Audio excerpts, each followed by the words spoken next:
काहे सासू हमसे चिढ़ी रहती हो, काहे सासू हमसे भिड़ी रहती हो, काहे सासू हमसे भिड़ी रहती हो।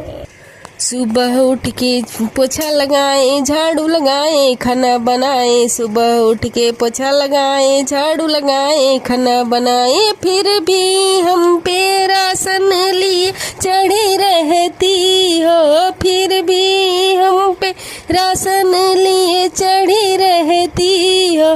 काहे सासू हमसे भिड़ी रहती हो, काहे सासू हमसे चिढ़ी रहती हो, काहे सासू हमसे भिड़ी रहती हो।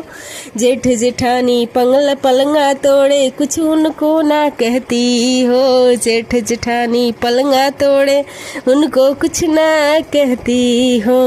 मैं भी कुछ ना करूं थोड़ा आराम करूं तो मुझ पे बरस पड़ती हो, और मैं भी कुछ न करूं थोड़ा आराम करूं तो हम पे भिड़ी रहती हो।